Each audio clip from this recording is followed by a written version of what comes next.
اعوذ باللہ من الشیطان الرجیم بسم اللہ الرحمن الرحیم یا صاحب الجمال و یا سید البشر من وجهک المنیر لقد نور القمر لا يمكن الثناء كما كان حقه بعد خدا بزرگ توئی قصہ مختصر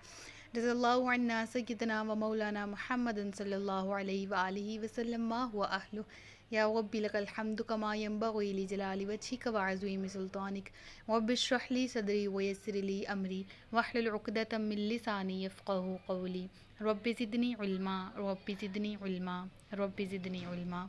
السلام علیکم ورحمۃ اللہ وبرکاتہ۔ میں حافظہ افرا جاوید اسلام آپ سب سے مخاطب ہوں اپنے یوٹیوب چینل انفینٹ اسلام میں آپ سب کو خوش آمدید کہتی ہوں۔ امید کرتی ہوں آپ سب خیریت سے ہوں گے، زندگی پرسکون پر اطمینان اور ایمان بالخیر گزر رہی ہوگی۔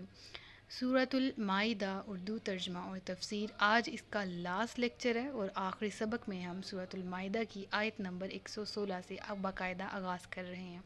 جس میں اللہ رب العزت ارشاد فرماتا ہے وَإِذْ قَالَ اللَّهُ يَا عِيسَى ابْنَ مَرْيَمَ أَأَنْتَ قُلْتَ لِلنَّاسِ اتَّخِذُونِي وَأُمِّيَ إِلَٰهَيْنِ مِن دُونِ اللَّهِ۔ اور جب اللہ فرمائے گا اے مریم کے بیٹے عیسیٰ، کیا تم نے لوگوں سے کہا تھا کہ اللہ کے سوا مجھے اور میری ماں کو معبود بنا لو؟ قَالَ سُبْحَانَكَ مَا يَكُونُ، تو وہ عرض کریں گے اے اللہ تو پاک ہے، ماں نہیں یکون ہے، لی میرے لیے، ان کے اقولا میں کہوں، ما لیس لی وہ بات جس کا نہیں ہے، بحق میرے لیے کوئی حق، ان اگر، کنتو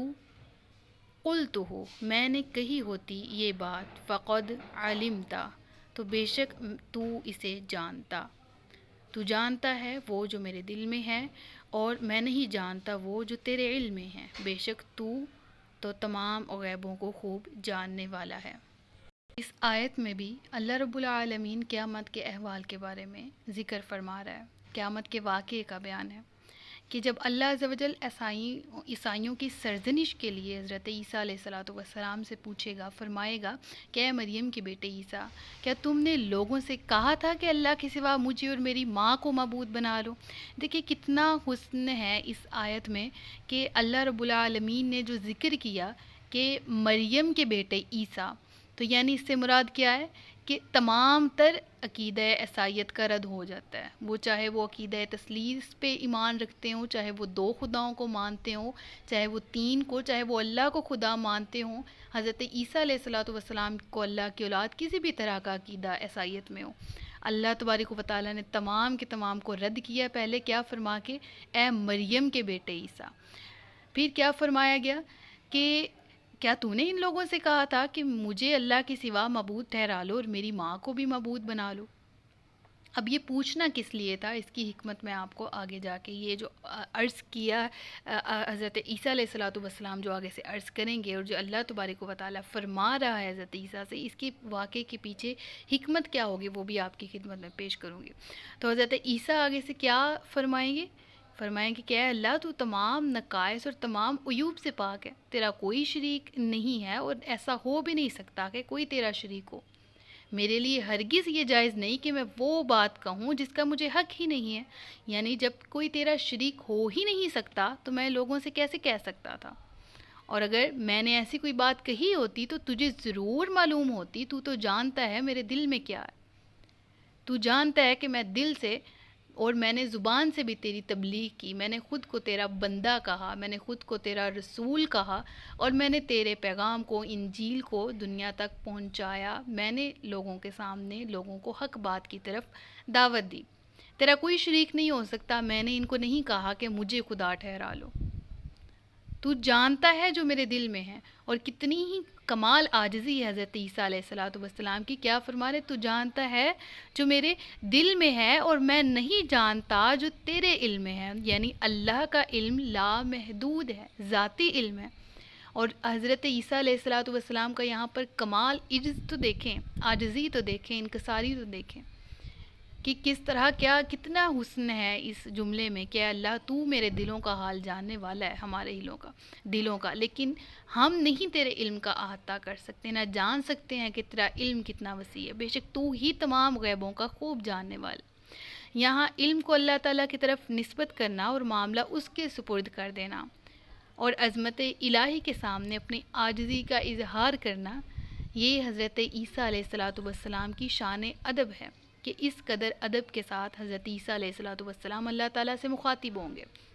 اور پھر اگلی ہی آیت میں ذکر کیا جاتا ہے کہ حضرت عیسیٰ علیہ الصلاۃ والسلام پھر اللہ کی بارگاہ میں کیا فرمائیں گے۔ پہلے عاجزی کا اظہار فرمائیں گے، اللہ تو ہی جانتا ہے۔ پھر اس کے بعد کیا فرمائیں گے کہ میں نے تو تبلیغ کی تھی، جس کا ذکر آیت نمبر 117 میں ہے کہ حضرت عیسیٰ فرماتے میں نے تو ان سے وہی کہا تھا جس کا تو نے مجھے حکم دیا تھا کہ اللہ کی عبادت کرو جو میرا بھی رب ہے اور تمہارا بھی رب ہے، اور میں ان پر مطلع رہا جب تک میں ان میں رہا، پھر جب تو نے مجھے اٹھا لیا تو ہی ان پر نگاہ رکھتا تھا اور تو ہر شے پر گواہ ہے۔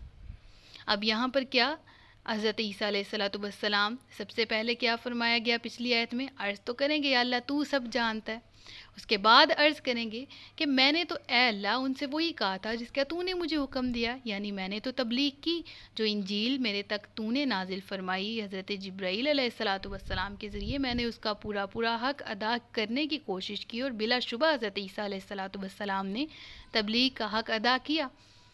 تو اللہ سے وہ کیا فرمائیں گے کہ تو نے جو مجھے حکم دیا تھا میں نے تو وہی ان تک پہنچایا۔ حکم کیا تھا کہ ایک اللہ کی عبادت کرو جو میرا بھی رب ہے، میرا بھی پیدا کرنے والا ہے، تمہارا سب کا بھی پیدا کرنے والا ہے، اور اے اللہ میں ان کی حالت پر مطلع رہا جب تک میں ان میں رہا، پھر جب تو نے مجھے حضرت عیسیٰ علیہ الصلاۃ والسلام کو زندہ آسمان میں اٹھا لیا گیا تھا، پھر فرمایا گیا پھر جب تو نے مجھے اٹھا لیا تو ہی ان پر نگاہ رکھتا تھا اور تو ہر شے پر گواہ ہے۔ ٹھیک ہے، اب یہاں جو لفظ ہے فلما توفیتنی، پھر جب تو نے مجھے اٹھا لیا، ٹھیک ہے، اب یہاں پر جو قادیانی ہیں وہ اس آیت کو من گڑت دلیل ایک طرح کی بناتے ہوئے اپنے مفاد کی خاطر اس آیت میں توفیتنی کا جو مطلب نکالتے ہیں وہ موت نکالتے ہیں،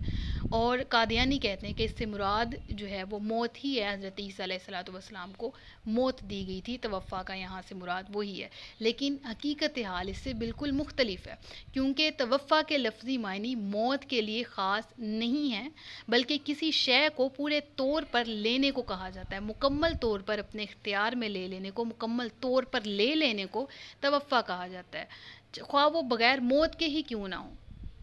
ٹھیک ہے، جیسے کہ قرآن کریم میں اللہ تبارک و تعالیٰ ایک جگہ ارشاد فرماتا ہے اللہ یتوفی الانفس حین موتها واللتی لم تمت فی منامها۔ ترجمہ کیا ہے؟ اللہ جانوں کو وفات دیتا ہے اور ان کی موت کے وقت، اور جو نہ مرے انہیں ان کے سوتے میں۔ کیا ہے یہاں پر ارشاد؟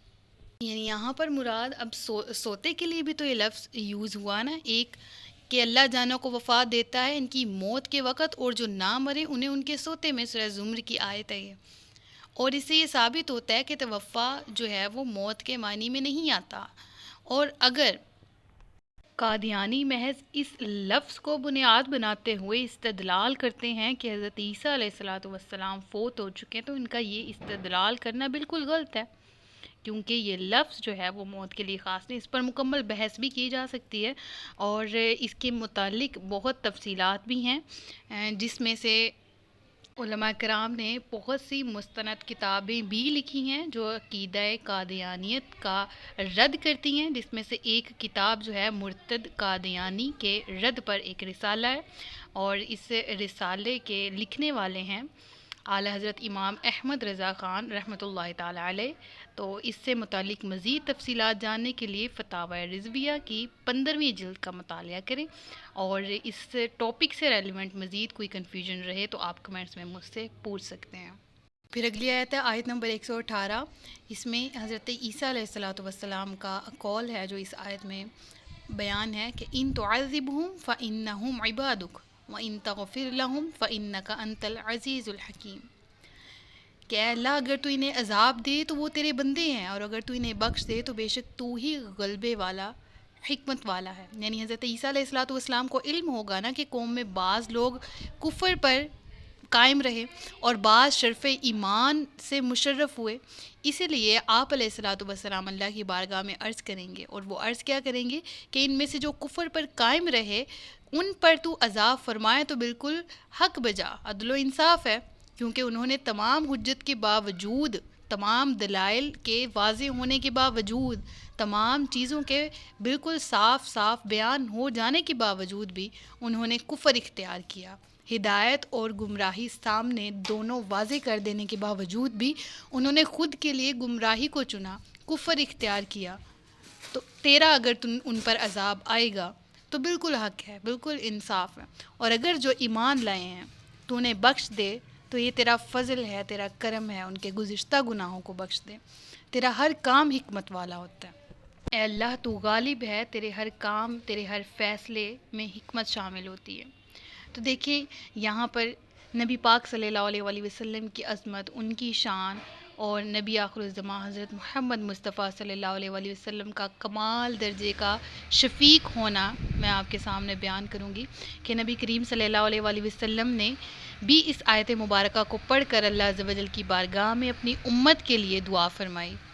ایک روایت ہے کہ حضرت عبداللہ بن عمر بن عاص رضی اللہ تعالیٰ عنہما فرماتے ہیں کہ سرکار دو عالم صلی اللہ تعالیٰ علیہ وآلہ وسلم نے قرآن پاک میں سے حضرت ابراہیم علیہ الصلاۃ والسلام کے اس قول کی تلاوت فرمائی جس میں بیان تھا کہ رب انہن اضللن کثیر من الناس فمن تبعنی فانہ منی، یعنی اس آیت کے ترجمے کے مطابق حضرت ابراہیم علیہ الصلاۃ والسلام کی دعا کیا تھی کہ اے میرے رب، ان بتوں نے بہت سے لوگوں کو گمراہ کر دیا، تو جو شخص میری پیروی کرے گا وہ میرے ہی رستے پر ہے۔ پھر اس کے بعد آقا علیہ الصلاۃ والسلام نے یہ والی آیت پڑھی جس میں حضرت عیسیٰ علیہ الصلاۃ والسلام کا قول ہے کہ ان تعذبہم فانہم عبادک وان تغفر لہم فانک انت العزیز الحکیم۔ ترجمہ کیا کہ اے اللہ، اگر تو ان کو عذاب دے دے تو یہ تیرے ہی بندے ہیں، تو اگر تو ان کو بخش دے گا تو تو غالب حکمت والا ہے۔ پھر نبی کریم صلی اللہ علیہ وآلہ وسلم نے ان آیات کی تلاوت فرمانے کے بعد دستے دعا بلند کیے اور روتے ہوئے عرض کرنے لگے کہ اے اللہ عز و جل، میری امت، میری امت۔ اللہ نے فرمایا کہ اے جبرائیل، محمد صلی اللہ علیہ وآلہ وسلم کے پاس جاؤ اور ان سے معلوم کرو کہ ان پر اس قدر گریہ زاری کیوں طاری ہے۔ اب دیکھیں یہ گریہ طاری ہونے کی وجہ اللہ رب العالمین کو حالانکہ معلوم ہے، اللہ خوب جانتا ہے، لیکن اس کے باوجود حضرت جبرائیل علیہ الصلاۃ والسلام کو بھیجا تاکہ حجت قائم ہو جائے۔ نبی اکرم صلی اللہ علیہ وآلہ وسلم کی خدمت میں حضرت جبرائیل حاضر ہوئے، انہوں نے نبی کریم صلی اللہ علیہ وآلہ وسلم سے معلوم کر کے اللہ کی بارگاہ میں جواب عرض کر دیا، حالانکہ اللہ تو خوب جاننے والا ہے۔ پھر اللہ تعالیٰ نے حضرت جبرائیل علیہ الصلاۃ والسلام سے فرمایا کہ اے جبرائیل، محمد صلی اللہ علیہ وآلہ وسلم کے پاس جاؤ اور ان سے کہو کہ آپ کی امت کی بخشش کے معاملے میں ہم آپ کو راضی کر دیں گے اور آپ کو رنجیدہ نہیں کریں گے۔ اللہ اکبر، یہ شان ہے میرے پیارے آقا حضرت محمد صلی اللہ علیہ وآلہ وسلم کی، جنہوں نے امت سے محبت کرتے ہوئے اپنی امت سے اس قدر محبت کی کہ ہر جگہ اپنی امت کو یاد رکھا اور کبھی بھی اس طرح اپنی امت کو اکیلا نہیں چھوڑا، ہر ہر لمحے اپنی امت کے لیے دعا کی۔ اللہ عز و جل ہم سب کو بھی اپنے نبی سے ویسے ہی محبت کرنے کی توفیق عطا فرمائے جیسی وہ اپنی امت سے کرتے ہیں، اور اس محبت کا حق ادا کرتے ہوئے ہمیں اللہ کے تمام احکامات کو بجا لانے کی، ہمیں اللہ کے محبوب کی سنت پر چلنے کی، ان کی احادیث کو پڑھنے کی، سمجھنے کی، ان کے مطابق عمل کرنے کی توفیق عطا فرمائے۔ تو اگلی آیت کی طرف چلتے ہیں۔ اگلی آیت ہے آیت نمبر 119۔ اللہ نے فرمایا یہ قیامت وہ دن ہے جس میں سچوں کو ان کا سچ نفع دے گا، اور ان کے لیے باغ ہے جن کے نیچے نہریں جاری ہیں، اور وہ ہمیشہ ہمیشہ اس میں رہیں گے۔ اللہ ان سے راضی ہوا اور وہ اللہ سے راضی ہوئے، یہی بڑی کامیابی ہے۔ اب اس آیت میں ہمیں کیا معلوم ہو رہا ہے؟ سچے لوگوں کی عظمت، سچے لوگوں کا انعام، کہ ہم دنیا میں جس سچ کو بولنے سے بھاگتے ہیں کہ ہمیں نقصان نہ ہو جائے، ہم جس سچ کو بولنے سے ڈرتے ہیں اس وجہ سے کہ ہماری کوئی دنیاوی طور پہ ہمیں کوئی نقصان نہ مل جائے یا کوئی نفع ہم سے نہ چھن جائے، جس حق کو دباتے ہیں، جس سچ کو دباتے ہیں محض اپنے فائدے کے لیے، اللہ فرماتا ہے جو حق کے ساتھ ہوتے ہیں، جو سچ کا ساتھ دیتے ہیں اور جو ہمیشہ سچ بولتے ہیں۔ اس آیت میں کیا مراد ہے کہ جنہوں نے دنیا میں سچ بولا، ان کا سچ قیامت کے دن انہی کے کام آئے گا، انہیں نفع دے گا، کیونکہ دنیا کیا ہے؟ دار العمل ہے۔ آخرت کیا ہے؟ دار الجزا ہے۔ دنیا میں عمل ہوگا، آخرت میں اس کی جزا ہوگی۔ تو جس نے نیک عمل کیا اس کو نیک بدلہ دیا جائے گا، جس نے برا عمل کیا اس کو اس کے مطابق سزا دی جائے گی۔ تو اس آیت میں کس چیز کا ذکر ہے؟ سچائی کی برکت کا، یعنی قیامت کے دن سچوں کو ان کا سچ بولنا نفع ضرور دے گا، اور جھوٹ اور ریاکاری کسی صورت میں بھی نفع بخش ثابت نہ ہوگی۔ لہٰذا کسی بھی عقلمند مسلمان، کسی بھی عقلمند انسان کو چاہیے کہ سچائی کے رستے پر چلنے کی خوب کوشش کرے، کیونکہ ایمان کے بعد سچائی کو اختیار کرنا بندے کو نیک اعمال کی طرف راغب کر دیتا ہے۔ اور مسلم شریف کی حدیث ہے کہ حضرت عبداللہ بن مسعود رضی اللہ تعالیٰ عنہ سے روایت ہے کہ سرکار دو عالم صلی اللہ علیہ وآلہ وسلم نے ارشاد فرمایا، سچائی کو لازم کر لو،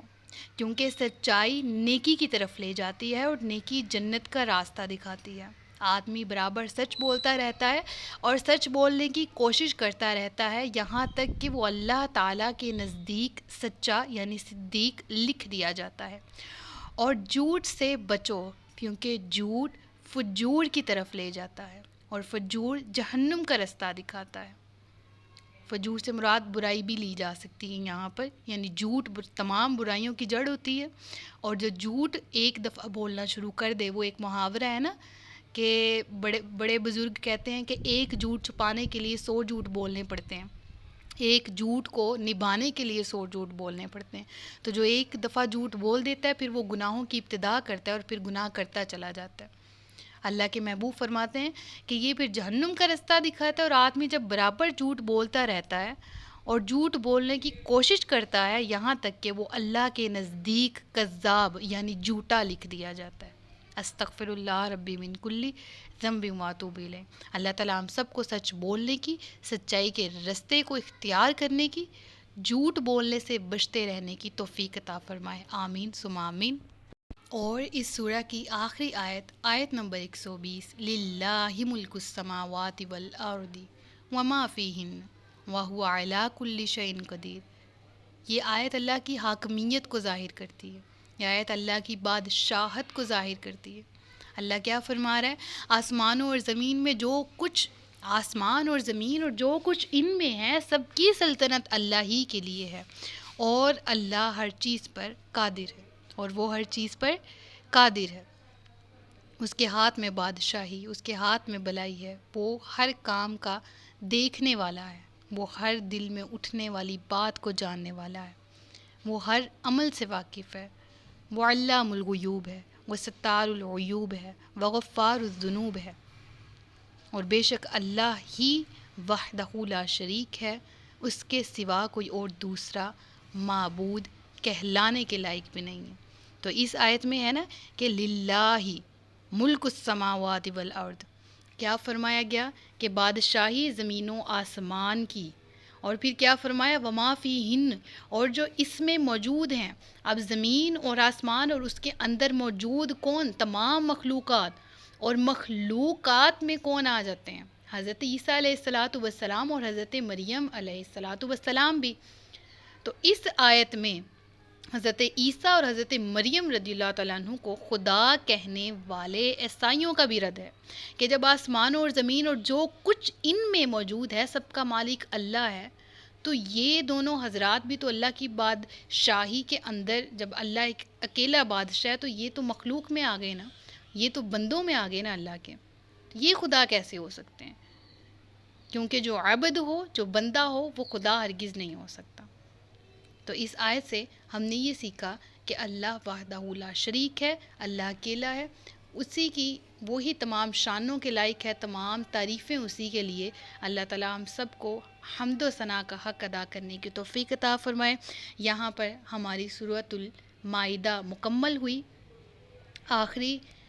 آیت تھی سورۃ المائدہ کی۔ آج سورہ مائدہ الحمدللہ مکمل ہوئی۔ صدق اللہ العلی العظیم و صدق رسولہ النبی الکریم ونحن علی ذلک من الشاہدین والشاکرین وما علینا الا البلاغ المبین۔ سچ فرمایا اللہ نے جو عظمت والا ہے۔ اللہ سے دعا ہے کہ ہمارے پڑھنے میں اب تک جتنا بھی قرآن پڑھ لیا، سیکھنے سمجھنے میں ہونے والی غلطیاں یا کوتاہیاں، بے ادبیاں یا گستاخیاں کوئی ہم سے ہو گئی ہوں، تو ہمیں معاف فرمائے، ہم سب کو علم نافع اور عمل خیر کی توفیق عطا فرمائے۔ مجھے دعا میں یاد رکھیے گا، اپنا بہت سا خیال رکھیے گا۔ تاجدار ختم نبوت زندہ باد، پاکستان ہمیشہ زندہ باد۔ السلام علیکم ورحمۃ اللہ وبرکاتہ۔